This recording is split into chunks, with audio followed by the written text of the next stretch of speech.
अक्सर जब हम स्कूल कॉलेज की बात करते हैं तो पढ़ाई लिखाई शब्द का इस्तेमाल करते हैं। इन शब्दों को हमेशा से साथ साथ बोला या लिखा गया है, लेकिन अब कोरोना काल में बच्चे ऑनलाइन पढ़ तो रहे हैं, क्लासेस सबकी चल रही हैं, लेकिन ये बच्चे लिख नहीं पा रहे हैं।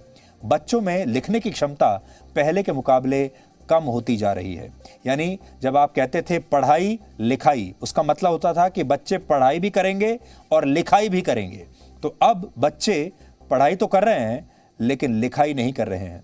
जयपुर में हुआ एक सर्वे ये बताता है कि 5वीं क्लास तक के 20% बच्चों की हैंडराइटिंग अब खराब हो चुकी है। बच्चों को अब लिखने में पहले के मुकाबले दुगना वक्त लगता है, क्योंकि लिखने की प्रैक्टिस उनकी छूट गई है।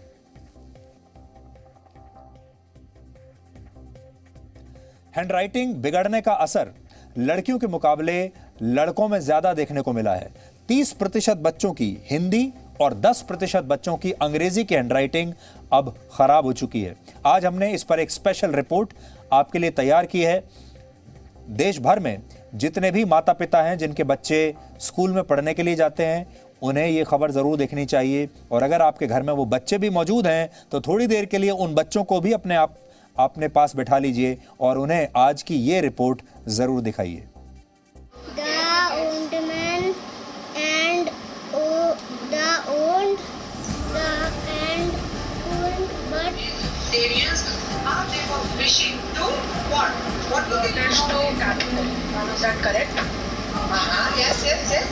स्कूल जाना चाहते हो? घर में नहीं पढ़ना चाहते हो? क्यों? स्कूल अच्छी होती है। स्कूल अच्छी होती है, वहाँ भाग दौड़ करते हो, खेलते हो, कूदते हो, घर में कुछ भी नहीं है। कोरोना संक्रमण ने लोगों को घरों में कैद किया तो ऑफिस और स्कूल जाने की प्रथा ही जैसे खत्म हो गई।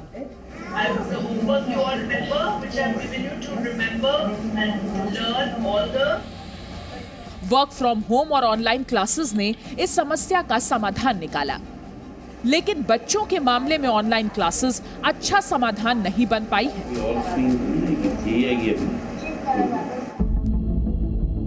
ऑनलाइन क्लासेस का सबसे बड़ा नुकसान बच्चों की हैंडराइटिंग पर पड़ा है।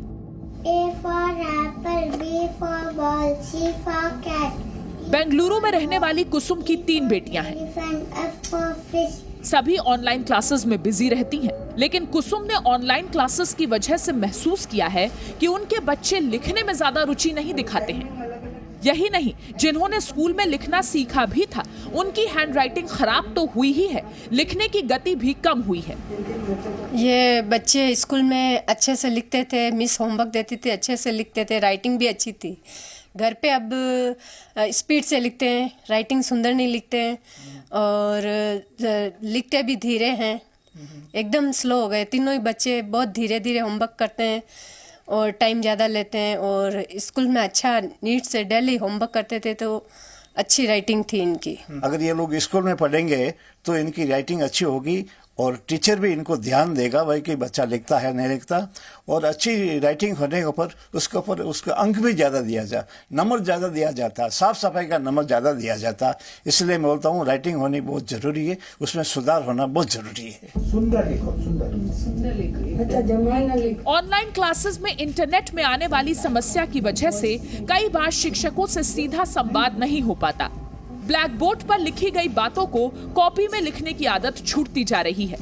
ज्यादातर नोट्स अब बच्चों को बनाने नहीं पड़ते, बल्कि वो PDF फॉर्मेट में मिल जाते हैं। इस वजह से बच्चे भूलते जा रहे हैं कि लिखना कितना जरूरी है।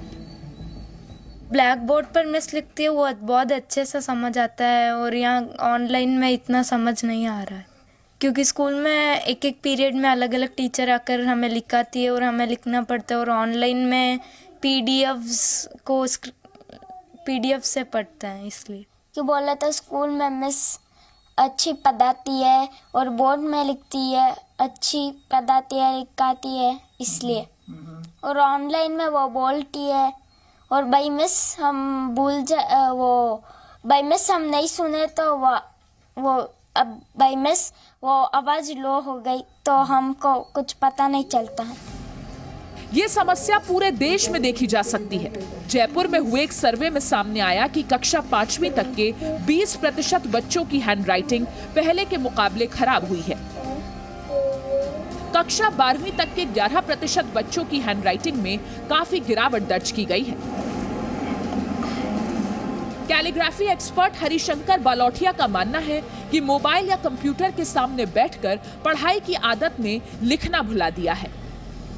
5वीं तक के बच्चों की जो है वो मिनिमम मतलब 20% तक खराब हो गई है, और जो बच्चे शुरू से ही ख़राब लिख रहे हैं वो तो ख़राब लिखेंगे ही लिखेंगे, उसमें कोई वो है ही नहीं। और बाकी उससे ऊपर है जो अब क्या है कि लोगों की हैबिट इसमें हो गई मोबाइल में या कंप्यूटर में, तो जो बहुत सारी गलतियां हैं और जो उनका पकड़ने का तरीका है उसकी वजह से भी ये हो रहा है। हैंडराइटिंग खराब होने को लेकर कई एजुकेशन एक्सपर्ट्स मानते हैं कि ऑफलाइन क्लासेस में बच्चे एक दूसरे से बात करते थे, उनकी कम्युनिकेशन स्किल अच्छी होती थी, उनका माइंड एंड बॉडी कोऑर्डिनेशन भी अच्छा होता था, शिक्षकों के पास भी मौका होता था कि वो बच्चों से सीधा संवाद स्थापित कर सके। लेकिन ऑनलाइन क्लासेस में ये मुमकिन नहीं हो पाता है। जब हम स्कूल में बच्चे को देखते हैं किस तरीके से उछल कूद, एक क्लास से दूसरी क्लास में जाना, मैदान में जाना, खेलने का सामान मिलना, कभी पानी पीने के लिए जाना, कभी टीचर से परमिशन लेना, खड़े होके कॉन्फिडेंटली हाथ खड़े करके टीचर से सवाल पूछना, अपने दोस्तों के साथ थोड़ी मस्करी करना, तो वो सारी चीज़ें तो कंप्लीट मिसिंग है। पर क्या आ रहा है ऑनलाइन शिक्षा से, काफ़ी हद तक हम देख रहे हैं बच्चों का स्क्रीन टाइम बढ़ गया है और वन वे कम्युनिकेशन चल रहा है। हैंडराइटिंग के खराब होने का संबंध कहीं ना कहीं हमारे दिमाग से भी है।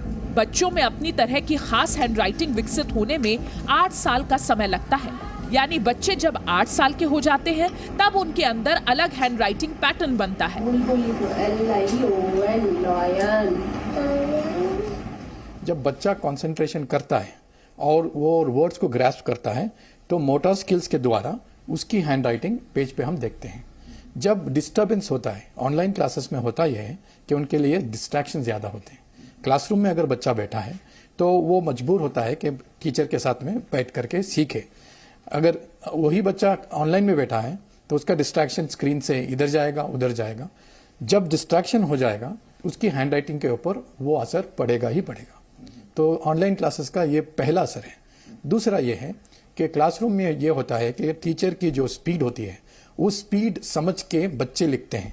मतलब अगर कुछ बच्चे देरी से लिख रहे हैं तो टीचर उनको टाइम देते हैं, समय देते हैं, तो साथ में चलते हैं। ऑनलाइन में टीचर को उनकी हैंडराइटिंग देखने का मौका ही नहीं मिलता, वो अपनी स्पीड में जाएंगे। जो बच्चे स्पीड कम मतलब स्लो लिखते हैं उनकी तो राइटिंग और स्लो हो जाएगी क्योंकि वो घबरा जाएंगे, और जब बच्चा घबरा जाता है तो उसकी हैंडराइटिंग और खराब हो जाती है। कोरोना संक्रमण की तीसरी लहर का खतरा बना हुआ है, यानी फिलहाल कोई आसार नहीं है कि स्कूल फिर से खुले। ऐसे में ऑनलाइन क्लासेस चलना जारी रहेंगी। अब सवाल ये है कि इस दौर में ऐसा क्या किया जाए जिससे इस समस्या का समाधान हो सके। तो हमारी सलाह यही है कि जितना जरूरी पढ़ना है उतना ही जरूरी लिखना भी है। बेंगलुरु से जयपाल शर्मा, जयपुर से ललित वर्मा और दिल्ली से हरीश झा के साथ ब्यूरो रिपोर्ट, जी मीडिया। आज ये रिपोर्ट हमने आपको इसलिए दिखाई क्योंकि हमें लगता है कि यही बच्चे कल भारत का भविष्य लिखेंगे और इसके लिए इन्हें लिखना आना भी चाहिए। इसलिए बच्चों की पढ़ाई पर ही नहीं बल्कि आप अपने बच्चों की लिखाई पर भी ध्यान दीजिए और इस बात पर आप लगातार नज़र रखिए कि आपका बच्चा पढ़ तो रहा है लेकिन क्या वो लिख भी रहा है, और लिखने की जो उसकी क्षमता है क्या वो कम तो नहीं होती जा रही। इससे पहले भी आपको याद होगा अब अलग अलग तरह के जो गैजेट्स आ गए हैं, अब लिखने का ज़माना जा रहा है और टाइप करने का ज़माना आ रहा है क्योंकि सभी लोगों के पास गैजेट्स हैं, लैपटॉप हैं और लोग हर चीज़ अब सिर्फ टाइप करते हैं। लेकिन हमेशा याद रखिए जो मज़ा लिखने में है वो मज़ा टाइप करने में नहीं है। इससे पहले लोग चिट्ठियां लिखा करते थे, एक दूसरे को कविताएं लिखा करते थे, और जब अपने हाथ से किसी को चिट्ठी लिखकर भेजते थे या अपने हाथ से किसी कार्ड पर कोई संदेश लिखकर भेजते थे तो उसमें एक पर्सनल टच आता था, उसमें एक प्रेम का भाव आता था। लेकिन जैसे ही आप हाथ से लिखना बंद करेंगे और टाइप करना शुरू कर देंगे तो आपकी वो भावनाएं भी मशीनी हो जाएंगी। इसलिए जो हैंडराइटिंग है, हाथ से लिखी गई जो बातें होती हैं, वो हमेशा स्पेशल रहेंगी।